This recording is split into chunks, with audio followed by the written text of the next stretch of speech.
Yes, right now still in South Africa. I told you I'm going to show you a lot of things.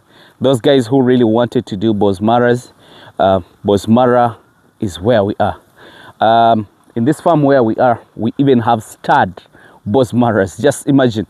You guys, we need really to explain to you what a stud is, and I think I'll do it in my own way. It's a superior animal that has a lot of history. The animal that has been studied for so long, it has a lot of pedigree information. If we talk about of the pedigree, we are talking about the fathers, the mothers, and the grands. So that is the pedigree. So we are right now talking about of the progeny out of those pedigree animals, which has a very good history. So that is ranked to be a stud. So if somebody tells you that this is a stud, pay respect, because it has a lot of history. It has been tested for many things. It has been selected for many years. So basically, this guy even does what they call stud animals. Just imagine a bozmara that is stud. Briefly, I really loved cows. Those people who saw me a long time ago, I was in cows so much. And I was among the people that were doing very good artificial insemination in this country. I really produced a lot of animals. I really produced a lot of good quality.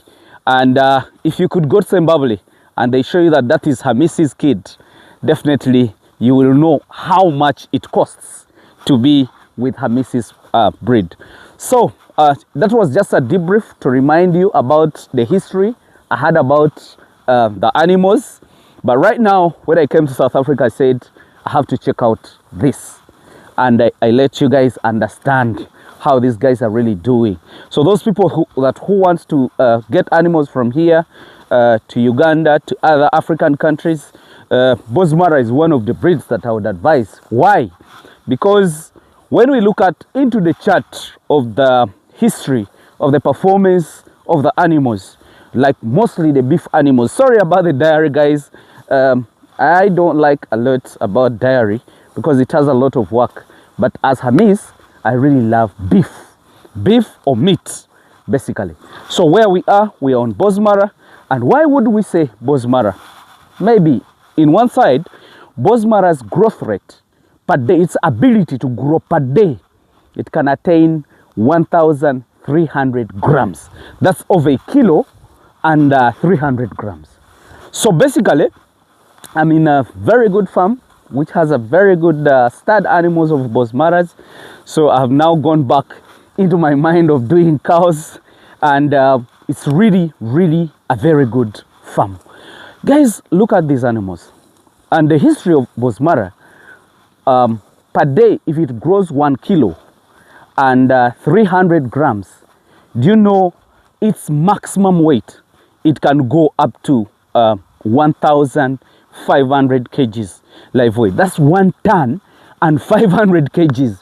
We are talking about the lion. It's a different animal. So see, I think you can see the background of this.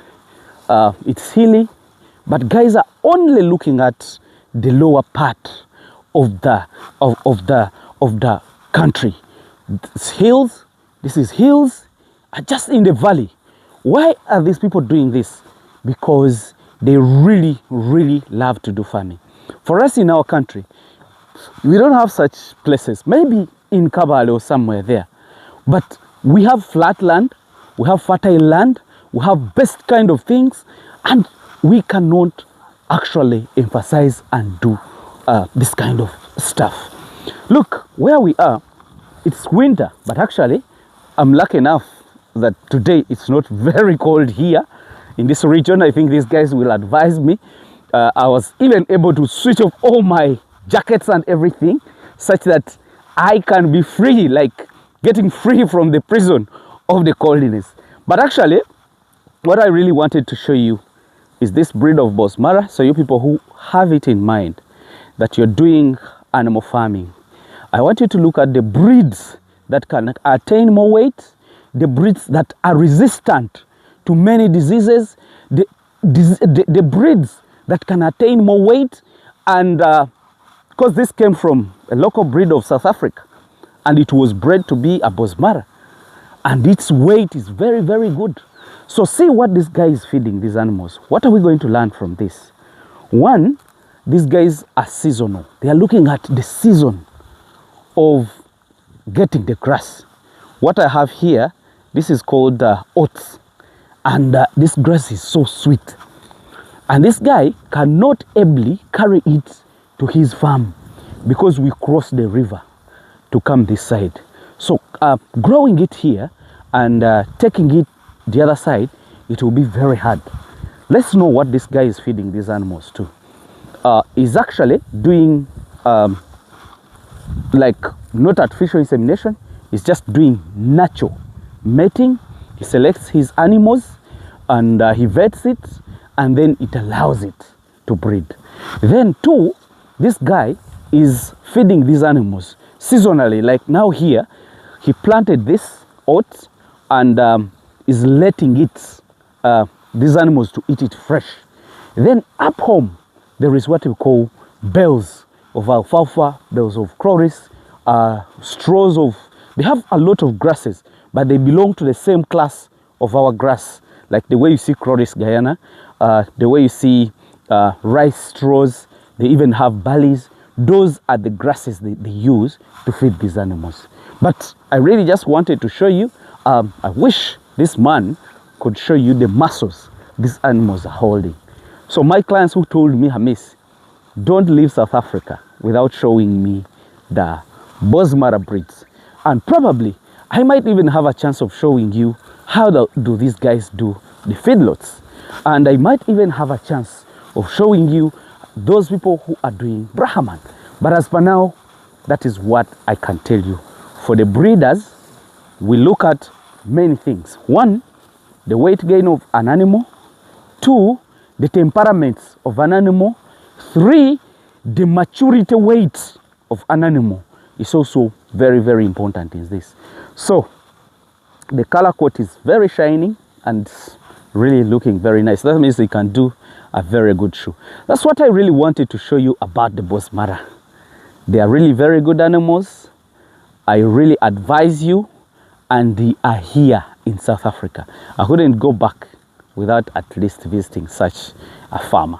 It's really pretty. Today we've handled what they call a bozmara. Talked about the weight gain per day, its maturity weight, its maturity to breeding. It could be around 18 months. Very good. It grows faster. It puts on a lot of muscles.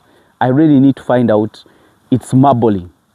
You know, Ugandans, we've not reached at that point of knowing what is the kind of meat am I getting from this animal. But in different countries, they also look at marbling. How much fat are they putting vis-a-vis the muscles? Because a good meat would have a fat, would have a muscle. That's what they call marbling. Those animals that have high marbling levels, they are very, very expensive. So this animal, we would compare it to Angus, we would compare it to Bramuzin, Limousin, those kind of animals that are too long and wide, but it can stay in our condition very, very well. Guys, I think let me just wish you the best. I think use your eyes, see, enjoy, and have a blessed time. Bye.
Ja,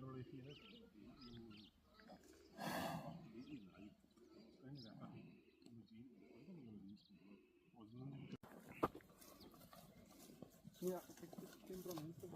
Nee, maar ik heb het in mijn dienst op. Ik werk hier af. Ik ga een beetje druk van.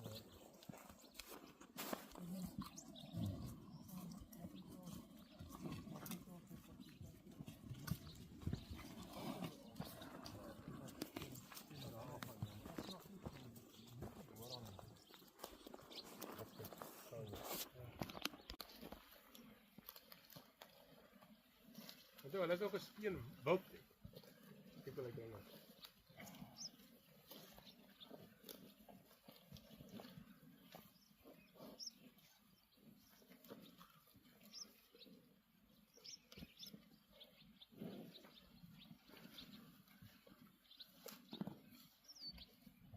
Basically, these are winners. Winners between how many months? 7 to 8.5 months. So there is a few older ones. That one you can see the face. Yes. It's a bit older. That one is a few of the. This one. It's a bit older. She was a bit too light for the getting to the boot. Kijk hoe wyd is hierdie balletjies se oë uit mekaar. Ja. Sterk kop. Okay.